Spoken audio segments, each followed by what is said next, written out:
Pakistan super লিগের আসন্ন আসরে বাংলাদেশের ক্রিকেটারদের নিয়ে উচ্ছ্বাস দেখা যাচ্ছে।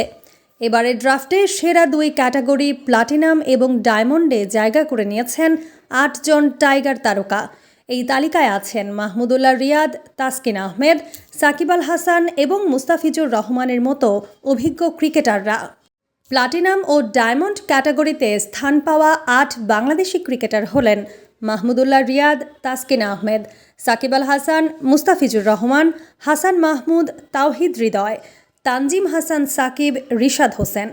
বিশেষত মাহমুদুল্লাহ এবং তাসকিনের নাম নিয়ে ব্যাপক আলোচনা চলছে, কারণ তারা উচ্চ মূল্যে দলগুলোর নজরে রয়েছেন।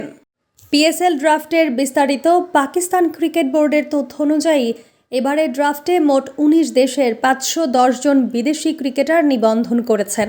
প্রাথমিকভাবে বাংলাদেশের প্রায় ৩০ থেকে ৪০ জন ক্রিকেটারের নাম থাকলেও সংক্ষিপ্ত তালিকায় ৮ জন টাইগার জায়গা করে নিয়েছেন।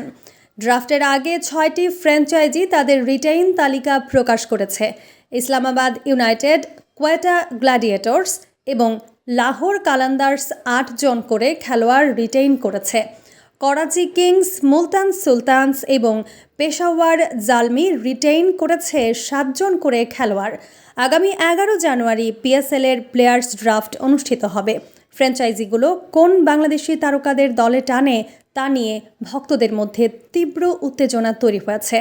বাংলাদেশি ক্রিকেটারদের শীর্ষ ক্যাটাগরিতে থাকা তাদের আন্তর্জাতিক কৃতিত্বেরই প্রমাণ। পিএসএলে তাদের পারফরমেন্স বাংলাদেশের ক্রিকেটকে আরও উঁচুতে নিয়ে যাওয়ার আশা করছে ক্রিকেট প্রেমীরা।